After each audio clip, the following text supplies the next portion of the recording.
Olá, sejam todos muito bem-vindos a mais um Mente Empreendedora.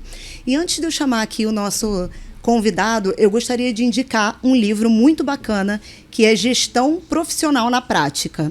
Nesse livro, Felipe Colombo vai falar um pouquinho sobre como foi a sucessão dele dentro da empresa Anjo Tintas e vai falar também um pouquinho sobre gestão e como que ele trabalhou a nova gestão dele dentro da empresa. Super indico, excelente livro, vale super a pena.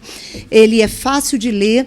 Então, e ele tem a ver com quem eu trouxe aqui hoje, tem um pouquinho a ver com a história, né, do meu convidado de hoje. Para você que não gosta de ler, não deixe de aprender, não deixe de crescer e desenvolver. Assista um podcast aqui do Mente Empreendedora ou outro da sua preferência. Leia reportagens, acompanhe, mas não deixe de crescer só porque você não tem o hábito da leitura. Ou então começa com 2 páginas por dia e daqui a pouco vira com certeza um hábito aí para você.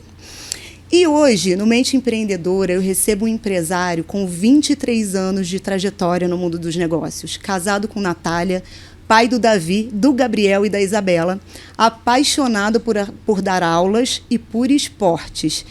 Ele tem um grande sonho, que é impactar muitos negócios ao longo da sua jornada. E uma curiosidade, ele já apareceu como case no programa do Jô Soares. Seja muito bem-vindo, Felipe Coelho. Muito obrigado, Bruno. Uma satisfação estar aqui com vocês. Que isso, a satisfação é nossa. Eu estava assim, doida para ouvir um pouquinho da sua história, conhecer um pouquinho mais sobre você. Acredito também que todo mundo que está em casa ouvir um pouquinho dessa história inspiradora. Muitos empresários iniciam um negócio ali porque sabe fazer algo, é técnico, e aí fala, poxa, se eu faço tão bem para outras pessoas, por que não fazer para o meu próprio negócio? E aí acaba montando, isso grande parte dos empresários. Mas tem empresários que vêm já de uma família que empreende, e isso foi um pouquinho da sua história, né? Fala um pouquinho para a gente, mas depois eu quero saber um pouquinho mais dessa história do Jô Soares. Ah, bom. Eu nasci numa família em que o empreendedorismo fazia parte do dia a dia. Meu pai, ele é um imigrante português e sendo que a família dele tinha um micronegócio. E, num dado momento, ele com irmãos e outras pessoas da família que tinham acabado de chegar de Portugal, eles montaram uma serralheria. Isso no Rio de Janeiro. Tá? E essa serralheria foi prosperando, se tornou uma metalúrgica. Só que no final da década de 80, ele já estava procurando uma qualidade de vida diferente e querendo sair de alguns problemas que existem no Rio Capital. E como a minha mãe, ela é natural de Teresópolis, ela nasceu aqui, apesar de já estar já naquela altura há muito tempo já morando fora, ele decidiu vir para cá. Tinha parentes, tinha algumas conexões. Então ele decidiu, como ele era serralheiro e ele sentia falta de algum negócio, algum estabelecimento que atendesse os serralheiros, ele teve a ideia de montar uma loja para serralheiros. Uma loja de ferro, alumínio e acessórios, atendendo o serralheiro em tudo o que ele precisava. Aí surgiu, então, a Dafel. Nasceu de uma dor, então. Algo que ele percebeu. De algo que ele sentia falta, algo que ele viu como uma oportunidade também. E aí, o nome da Dafel, muita gente não sabe, mas é Distribuidora de Alumínio e Ferro Limitada. E aí eu tinha 7 anos quando a família se mudou para Teresópolis e eu vi o negócio começar em 1990. Foi inaugurado no dia 15 de março. O meu pai deixou para abrir no dia da posse do presidente Collor e abriu o negócio de manhã. Na hora do almoço chegou aquela notícia do confisco de todas as aplicações financeiras. Nossa. Então a gente brinca que a gente nasceu numa crise e somos especialistas em crise. Não só nos nossos produtos, mas também o brasileiro tem que ser. Mas nós então mais ainda carregamos isso desde o dia do nascimento. No dia da certidão de nascimento foi o dia do confisco, um dia emblemático. E eu comecei com 7 anos a fazer saquinho de parafuso. A gente recebia uns sacões de parafusos das indústrias, né? Tem grande, mas ninguém comprava isso. E também para vender de um em um era muito difícil. E a gente pegava aqueles saquinhos de sacolé e fazia cento. E eu ficava uma boa parte do dia fazendo saquinho de parafuso. Assim começou essa minha jornada. Aí eu fui com o tempo pegando gosto e foi assim que eu me envolvi. Então, como você falou de nascer numa família que você já tem uma vivência, você respira aquilo no dia a dia, certamente é algo impactante. Com certeza. E você tem lembranças vívidas desse período? Tenho, sim. Porque eu, como eu falei, já tinha 7 anos, já estava numa segunda infância, já tenho todas as lembranças mais cristalizadas, mais possíveis de serem acessadas, né, digamos assim. Então, eu me lembro bastante do início, do dia que abriu, até da obra de preparação, eu me lembro. Então, assim, eu tenho toda a trajetória. Num dado momento, eu me ausentei por 4 anos, tá? Decidi fazer faculdade fora e trabalhar fora do negócio também, buscar estágio e emprego em outros lugares. Profissionalizar, né? Eu fui entender como é que funcionava o mundo corporativo sem ser na empresa familiar, que ainda era bem pequena. E isso me trouxe uma vivência interessante. E eu, por um dado momento, tive chefe, tive patrão, e eu achei que isso foi muito importante também. Tem pessoas que fazem uma jornada de começar e ficar para sempre. Eu tive esse período que eu acho que me trouxe também uma visão diferente e foi muito positivo para mim. E esse que é o início da jornada. Sim. E você via seu pai ali, ele era muito seu mentor? Felipe, faz isso aqui, Felipe, isso aqui não é legal. Ele tinha esse papel para você? Certamente. Eu tinha o meu pai como meu principal mentor. Só que eu tinha outros mentores também. Porque o meu pai também, ele não teve muito acesso à educação empreendedora. Não teve muito acesso a algumas questões que eu fui tendo depois. Então, eu já formado, eu fiquei num dado momento numa dúvida se eu seguia uma carreira executiva, mas o meu pai pediu muito para eu voltar e eu achei que realmente seria melhor. E aí, então, eu já com a cabeça de ter estudado administração numa universidade federal e ter tido vivências fora, eu procurei algumas questões de desenvolvimento pessoal e profissional fora da empresa e sempre fui guiado pelo que eu precisava de olho nas inovações, na fase que eu estava. Então, meu pai foi o meu principal mentor, mas eu também tive algumas questões. Outros empresários também muito experientes que eu tive acesso me ajudaram muito. E isso até hoje. Eu tenho pessoas que certamente já caminharam mais e que me ajudam bastante. Mas, sem dúvida, meu pai foi o principal mentor. Eu falo muito, Felipe, sobre ambiência. O ambiente, ele nos molda. Se a gente quer crescer, a gente precisa estar ao lado de pessoas que estão crescendo. Pessoas maiores do que a gente, que desenvolveram na área que a gente quer desenvolver, para que a gente também cresça e desenvolva. E eu acompanho algumas empresas e já atendi algumas empresas na área de sucessão.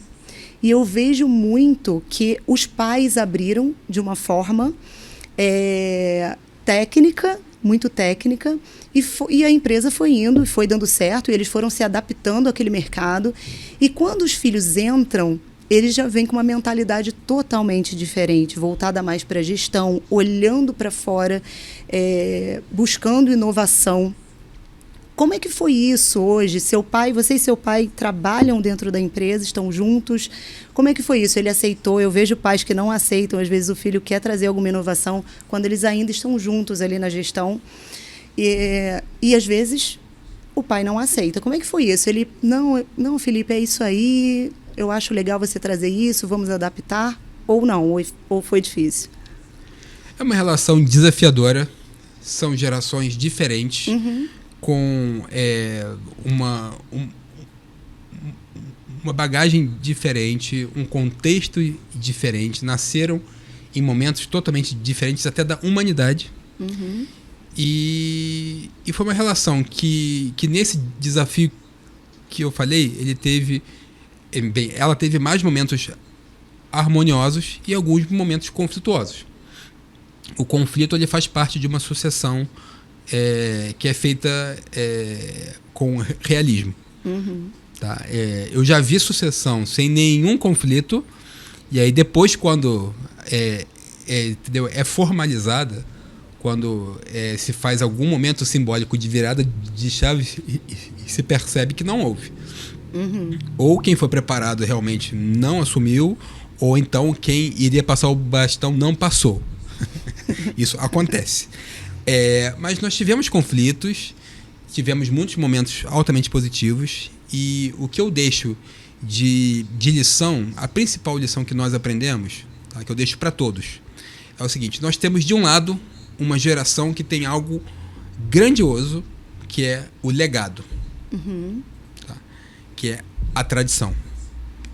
E você tem outra geração que tem algo muito precioso também, que é a inovação e a jovialidade.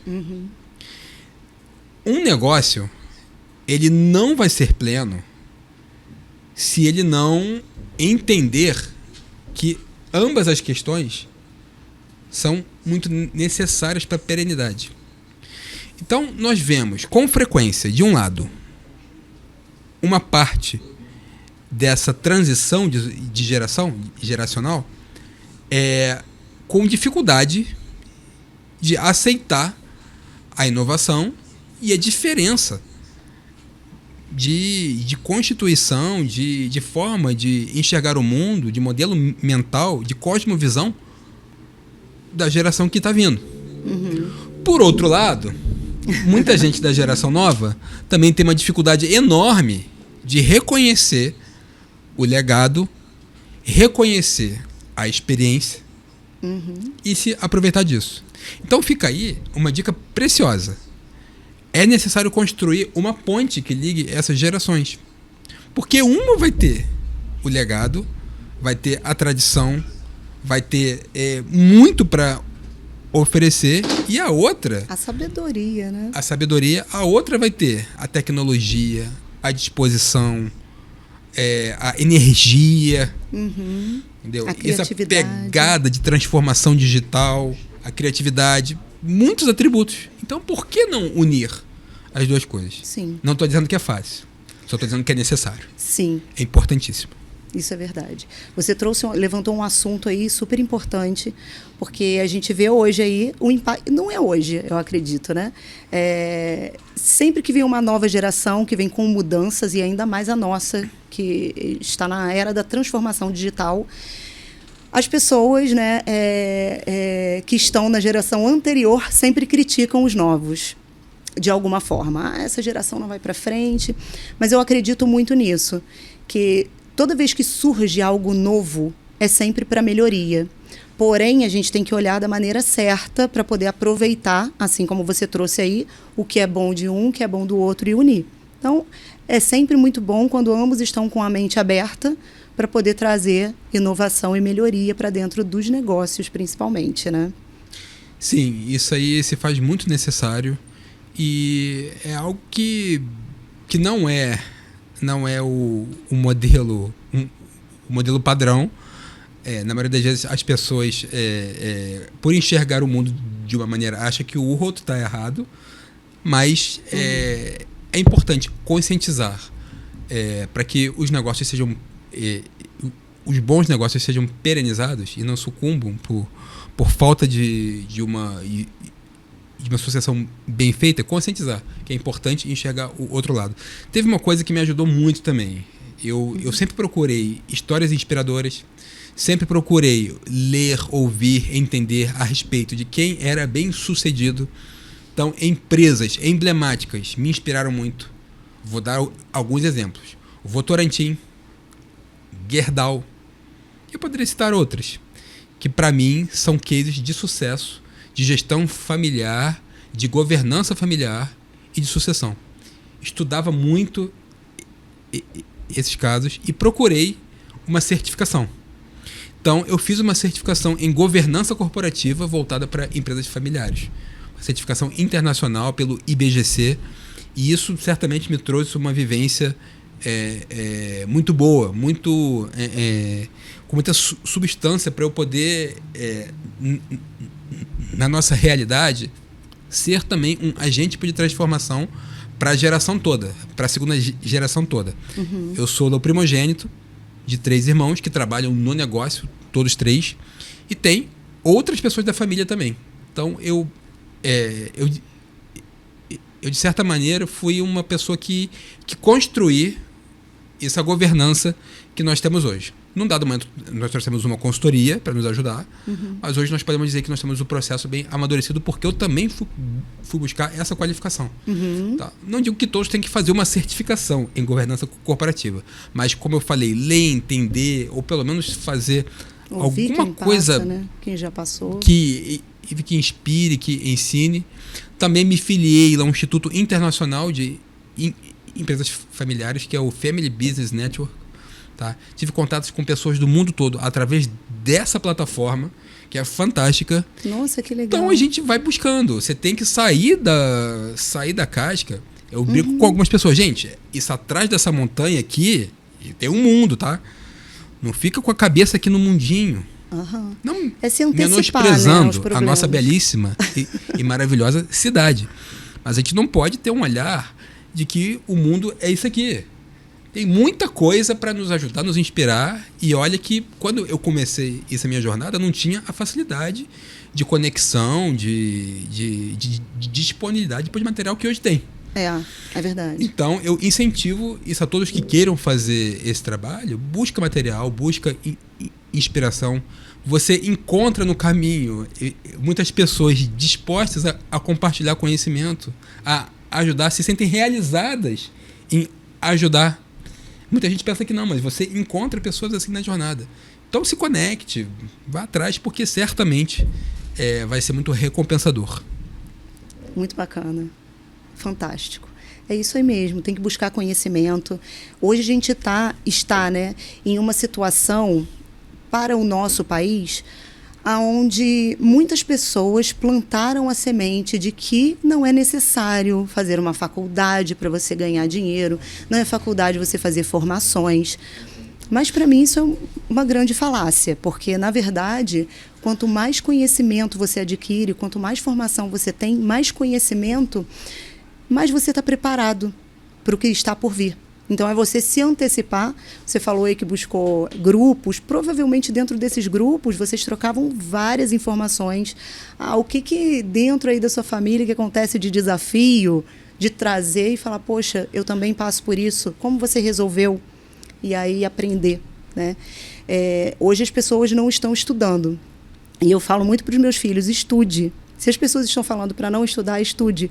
Porque lá na frente, vocês serão os poucos com diplomas, então faça isso, já que a grande maioria não quer, né? Então eu acho que a gente tem que aproveitar, ver o que está sendo menos usado e pensar a longo prazo.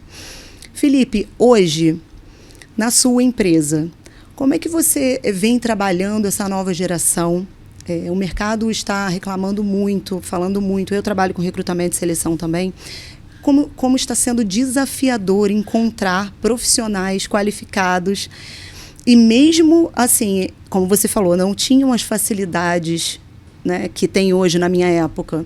A gente vê as pessoas errando no simples, indo com roupas inadequadas numa entrevista de emprego, totalmente despreparados, mesmo com as informações ali, na palma da mão, porque hoje todo mundo tem um celular.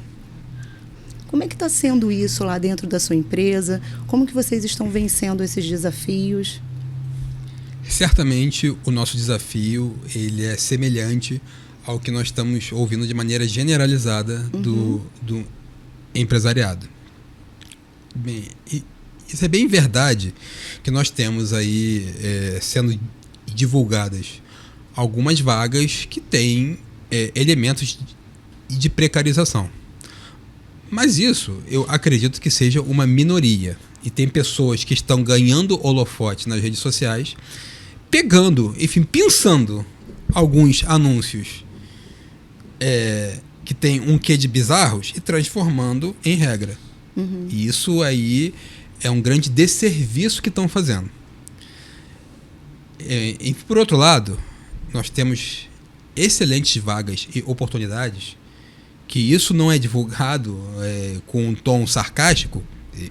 Eu acho que poderia se mostrar esse contraponto e não tem quem preencha.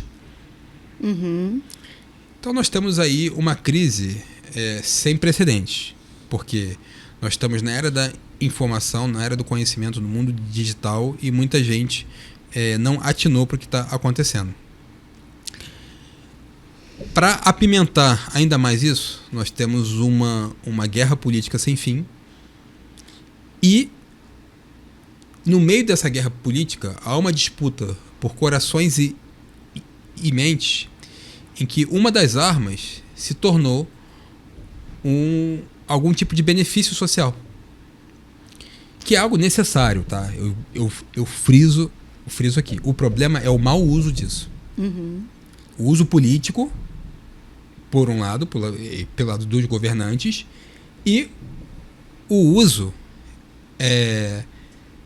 equivocado por parte das pessoas, que abrem mão de um emprego formal, estando numa fase e com possibilidades muito produtivas, e querendo ficar na informalidade, recebendo benefício. O problema é que um dia, já não fecha. Essa equação vai gerar um colapso. Em algum momento não vai ter recurso para pagar o benefício, porque ele depende das pessoas que trabalham e recolhem impostos. Uhum. Se todos forem para informalidade, ora, é uma questão fácil de se entender. Então nós precisamos resolver o problema de polarização política e precisamos equacionar para que a política de benefícios sociais seja voltada para quem realmente precisa, e que a métrica de sucesso de um programa não seja quantas pessoas entram nele, mas quantas saem. Sim. Essa que é a grande, tem uma preparação, né? Sacada. Não é só dar o peixe, é também dar a vara e ensinar a pescar. Com certeza. Porque é o seguinte, desconfie se alguém canta vitória dizendo: o governo anterior atendia X pessoas, nós atendemos muito mais. Peraí. Desconfie se não há uma agenda política por trás disso, de cooptação de eleitorado. Agora, se a métrica for para nós fazermos com que as pessoas evoluam, aí eu sou super a favor. Então, há esse problema, e nós temos pessoas fantásticas chegando no mercado de trabalho. Não é só tristeza, tem gente boa também aí, tá? Não adianta dizer que não tem, que essa geração não tem ninguém, que não presta, que não, tem muita toda gente geração boa. Tem gente ruim e gente boa. Verdade. O que nós temos é uma amplificação de maus exemplos que hoje são profícuos na internet, e infelizmente, por uma precarização da educação também, as pessoas têm menos filtro, senso crítico de verdade, e acabam seguindo maus exemplos. Tá? E eu poderia citar vários casos aqui, mas não vou nem dar palco para esse tipo de gente, que ensina desserviço, ensina a pessoa a ser um mau profissional. Tá cheio disso. É verdade. Né? Nas redes sociais. Como dar volta, coisa que nem vale a pena ficar falando. Agora, eu sigo sempre estimulando, e tem gente fazendo isso também, a você que nos escuta e a todos, não vá para esse lado. Entendeu? Você pode ser uma pessoa brilhante. Por mais simples que você seja, por mais simples que seja o seu ofício, você pode fazer a diferença no que você faz. Então nós temos que chamar as pessoas para esse lado. Então, é uma luta difícil. Na nossa empresa, integrar essa geração é difícil. Tá?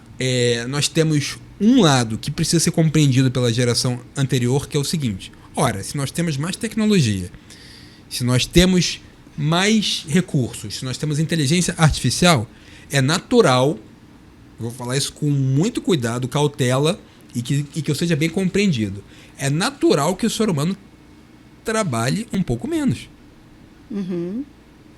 E que ele encontre realização no trabalho e em outras coisas que o ser humano vai poder fazer que os nossos antepassados não puderam fazer.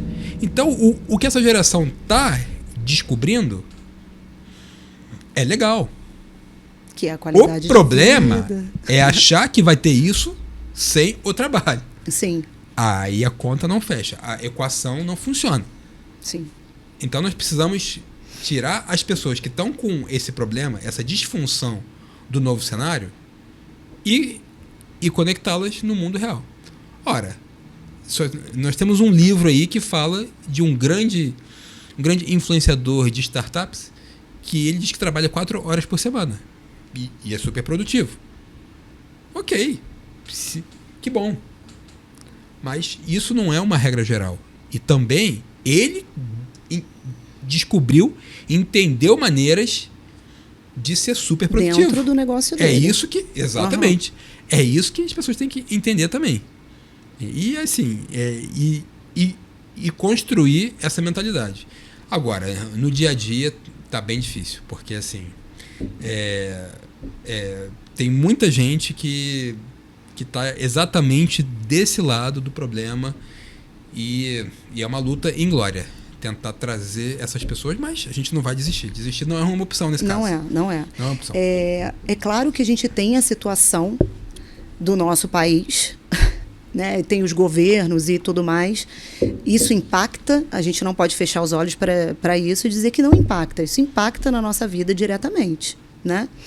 Só que qual é o nosso olhar? Então eu costumo sempre puxar para o lado da autorresponsabilidade. Qual que é a minha responsabilidade dentro do que eu estou vivendo, ao lado das pessoas com quem eu convivo. Então, eu acredito muito que, independente de governo ou não, a gente sempre tem que buscar fazer o nosso da melhor forma possível. Se eu olho muito para os problemas que estão do lado de fora e coloco a culpa de tudo de ruim que eu estou vivendo no governo, eu não evoluo. Porque a minha mente vai pensar simplesmente assim, poxa, se o problema não é meu, por que eu vou buscar resolver? Então, eu gosto muito de chamar as pessoas para que elas entendam que depende muito da gente. Como você falou aí, busca conhecimento, por mais simples que você seja, ou por mais simples que você faça, né? Algo simples, não tem problema, a gente tem que buscar esse conhecimento. E quais são as melhorias dentro da minha vida hoje? Quais são as melhorias que eu posso fazer para que eu cresça e desenvolva? Quem está ao meu redor? Quem eu posso ajudar? Então, eu acho, Felipe, que hoje falta um pouquinho isso. De algumas pessoas, né? Não vou nem dizer da nova geração, porque eu estou vendo pessoas de outras gerações que estão vivendo com a mentalidade da geração de hoje. E vejo pessoas de hoje, com a mentalidade da geração nova vivendo a mentalidade antiga. Então, assim, o que eu posso fazer dentro das minhas possibilidades para melhorar, para crescer, para prosperar, mesmo o nosso país estando do jeito que está? Olha, o mais importante disso é entender que a maior parte e maior mesmo dos resultados e do estado da vida de uma pessoa ela é resultado das suas próprias decisões. É claro, se alguém causa uma guerra do outro lado do mundo, vai ter alguma influência sobre nós, algum impacto, é um preço de alguma coisa que sobe, alguma coisa que falta, alguma coisa que cai, é uma dificuldade que há aqui e que há ali. Assim como se chover ou se não chover num dia ou no outro, vai mudar um pouco a sua rotina, a sua situação. Uhum. As circunstâncias vêm e uma boa parte nós não controlamos. Mas o que nós fazemos com isso é o que faz a grande diferença. O que eu faço com o que eu posso controlar, né? Sim, sim. Então, acho que a grande chave para isso é uma palavrinha chamada autorresponsabilidade. Uhum. Eu entender que eu sou produto do que eu decidi, do que eu escolhi ao longo da minha vida. Claro, não é o que eu fiz só a semana passada. Entendeu? Como eu vou contando essa história, foram muitas decisões que eu decidi buscar algo na área de governança, por exemplo.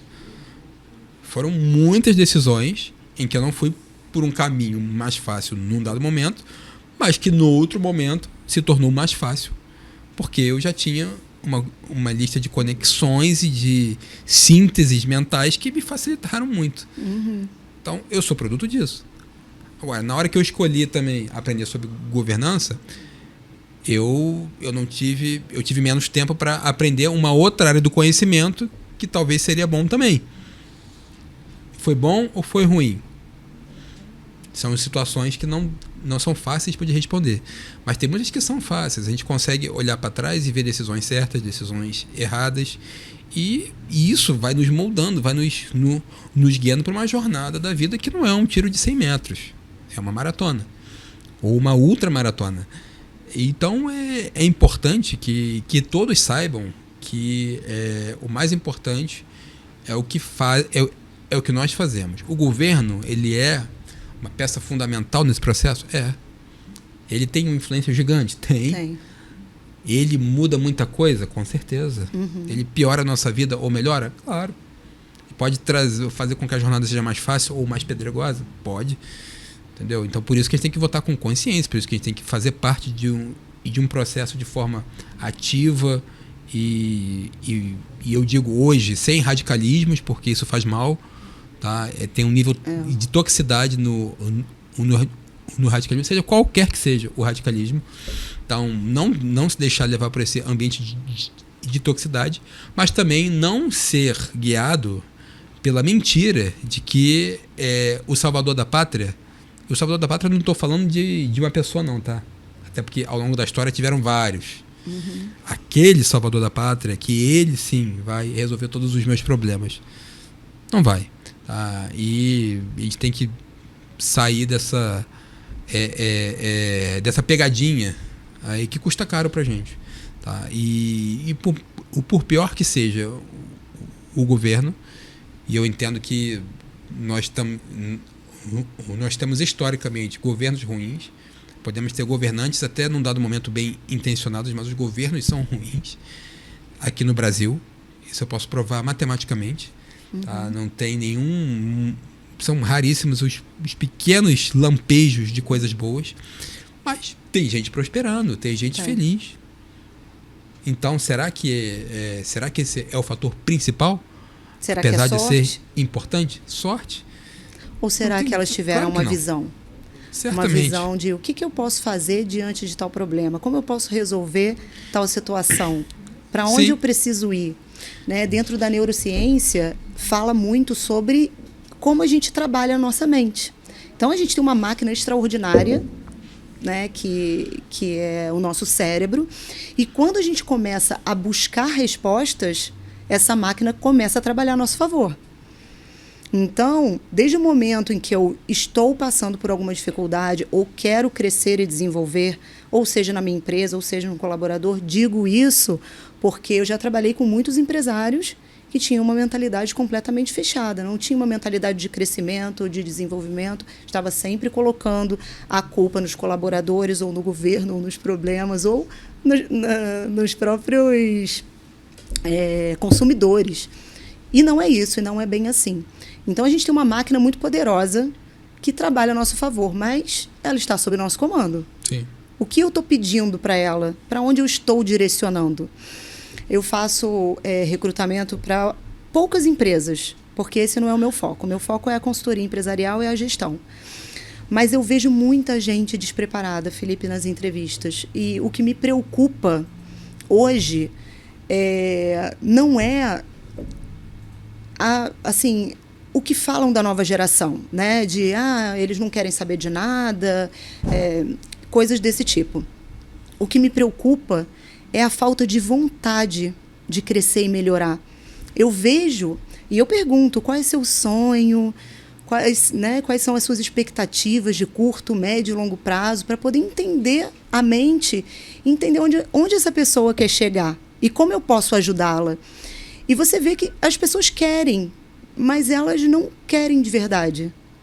Porque quando entra alguém assim, com a roupinha, né, adequada para a ocasião ali, que é uma entrevista de emprego, já é um primeiro momento que meu olho brilha. E não era para ser assim, porque todo mundo deveria fazer o mínimo, né? Coisa que não está acontecendo. Então, hoje, dentro disso, a gente começa a julgar por outros fatores. Como caráter, como força de vontade, entre outras coisas. Falando aqui, trazendo para a área dos negócios, qual a sua visão hoje, dentro do seu negócio, para o futuro e também para o nosso país? Olha, Futuro dos negócios. Certamente nós vamos aprofundar essa transformação digital. Em algum momento eu acredito que os historiadores vão definir quando que foi essa mudança de era. A minha opinião é que é o lançamento do smartphone. Vai ser uma mudança de era, assim como teve marcos do fim da Idade Antiga, Idade Média, Idade Moderna. Eu acho que em algum momento vai se definir qual que é a fronteira, qual que é o marco disso. Apesar de ser uma transição, vai ter um fato marcante. E a gente vai continuar aprofundando isso. E isso a IA vai continuar permeando a sociedade sem pedir licença. Uhum. Isso aí é irreversível. Tá? E hoje nós temos uma IA que ela parece fantástica, mas é igual a gente conectando a internet no modem discado. A gente achava fantástico. E fazia aquela barulheira, tinha o pulso. A gente achava que eu conectei aqui, entro num site do outro lado do mundo, que legal. E hoje a internet é uma coisa assim tão natural, é tão assim, e é muito mais fantástica hoje do que era em 1995, 6, quando estava começando, quando começou esse modem, meu primeiro modem, acho que foi por aí em 95 ou 6. A IA vai também ter a sua evolução pelos próximos 20 anos até ela ser natural.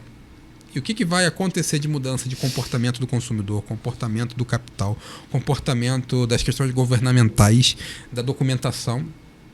Muita coisa vai mudando, algumas gradativamente, outras de modo disruptivo.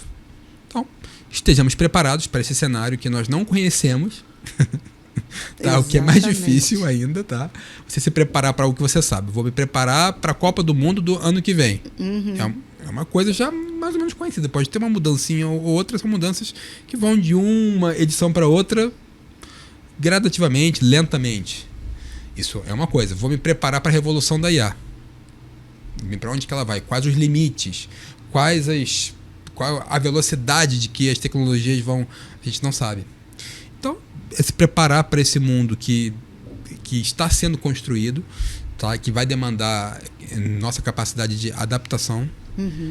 E os negócios vão ser um mar de oportunidade com desafios constantes.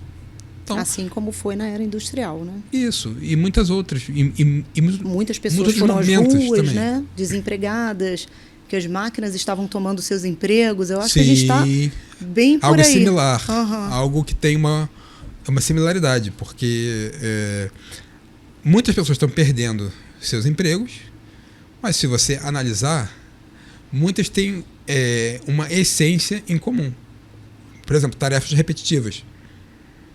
E outras questões, que é você dar baixa em um monte de boleto. Tem um setor lá que dava baixa em boleto. Tinha uma pessoa que só fazia isso. Uma vez eu comprei um veículo para a empresa de uma grande montadora nacional, uma picape. Falou assim, tem uma pessoa que dá baixa em todas as transferências do Brasil. São 3 dias. Uma pessoa só cuida do Brasil inteiro. Todas as transferências ela fica lá conferindo.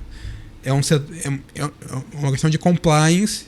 Falei, mas leva 3 dias para isso. Isso tem alguns anos, mas não tantos assim. Uns 10 anos, 9 anos. Já tinha uma informatização bem razoável.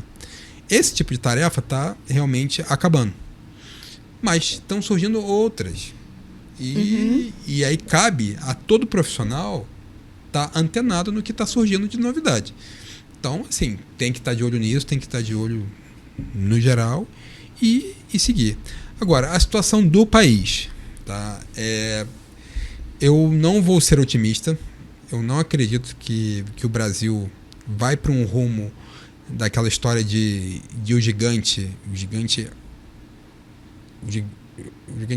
adormecido vai acordar, de que nós seremos uma potência. Não, desculpa, nós somos uma potência sim agrícola, de agronegócio, em alguns quesitos, mas em termos de nação, acho que está difícil, porque nós estamos abusando do direito de errar. Abusando de repetir os mesmos erros. Então, não sou otimista. Mas também não sou pessimista de que tudo vai desandar.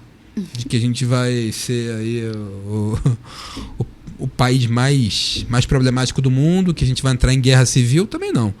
eu penso que a gente vai, infelizmente, ser mais do mesmo. E é o que a gente conhece, que a gente já sabe.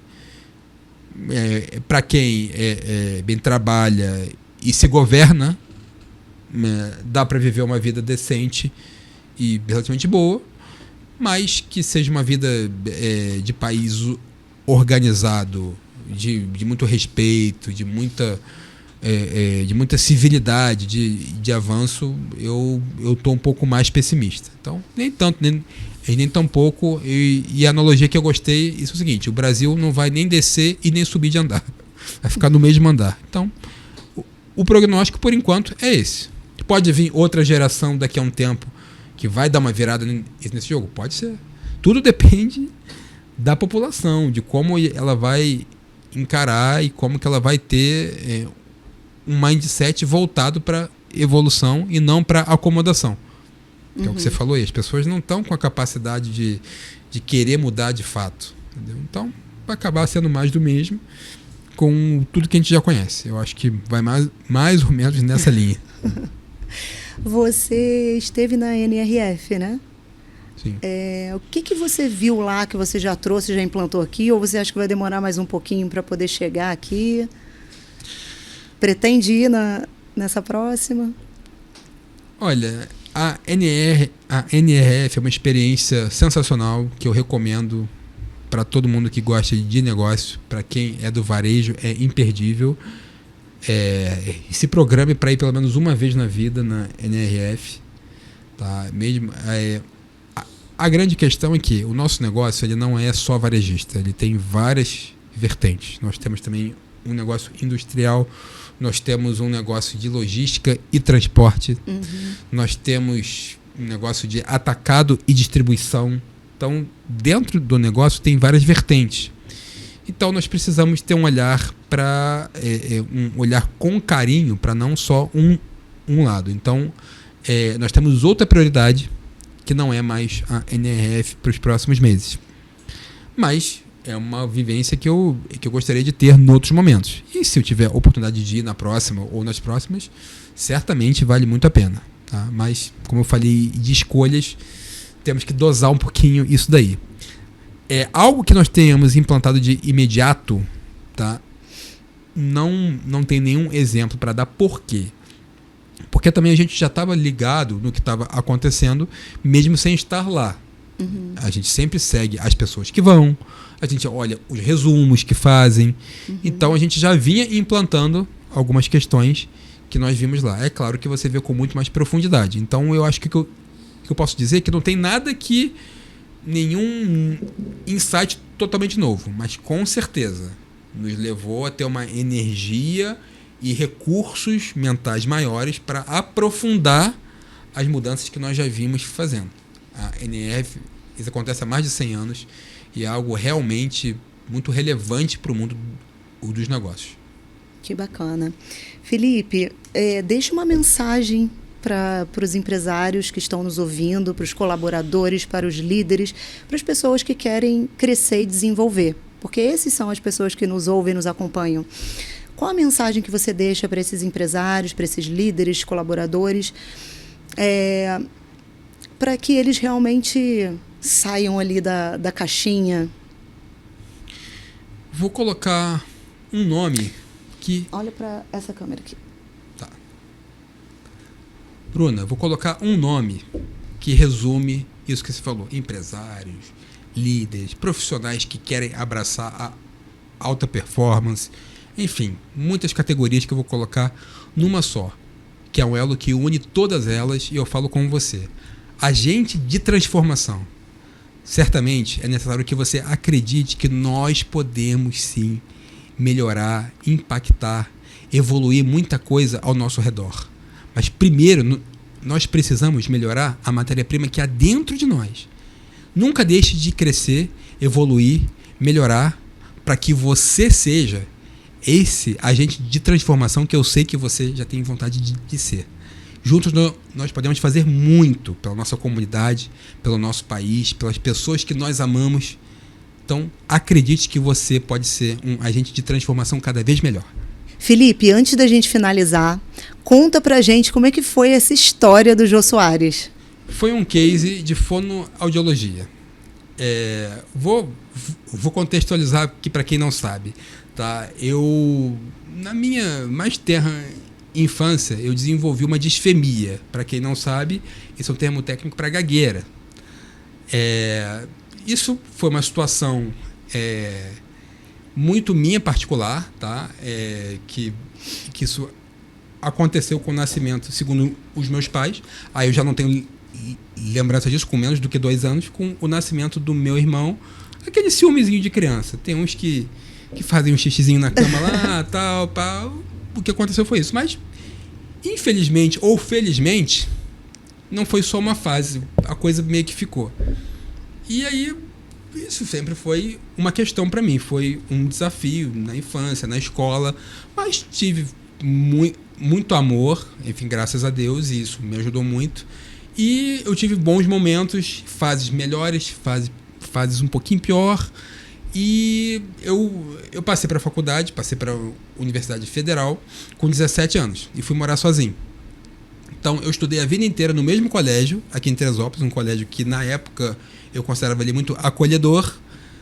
Todo mundo já me conhecia e, enfim, eu era bem tratado. Caí numa Universidade Federal, num curso forte, morando sozinho, e encontrei um ambiente hostil.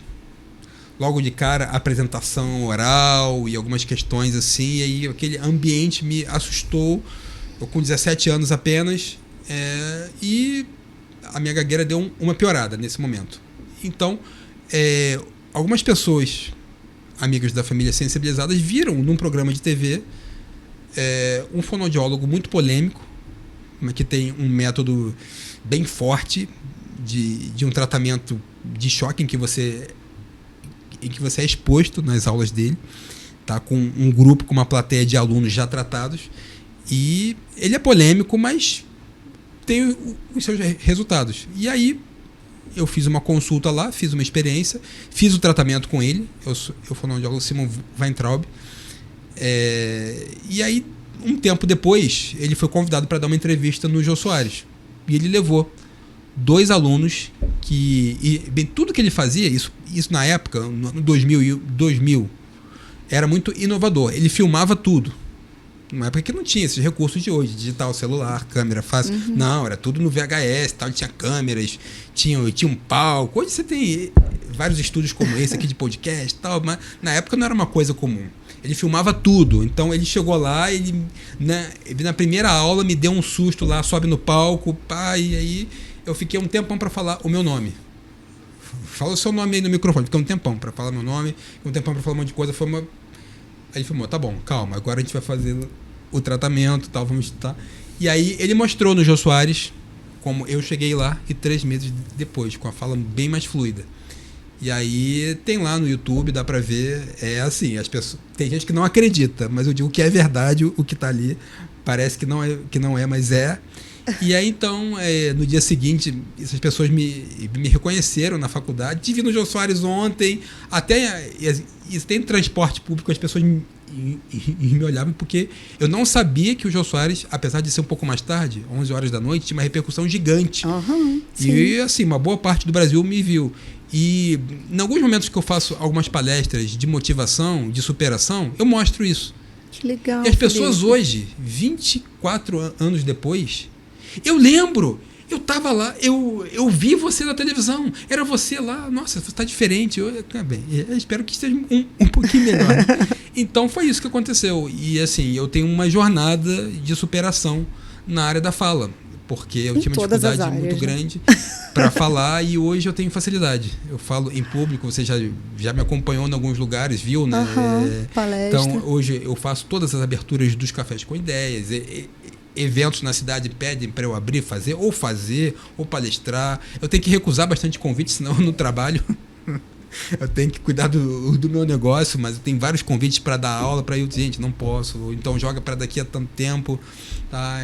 E aí a gente volta e meia me convidam, me pedem para dar uma entrevista, para dar um parecer de algum assunto. Então, usando a fala o tempo todo, Então isso para mim é algo realmente muito significativo, que eu dou muitas graças a Deus por Ele ter me dado forças para superar essa dificuldade.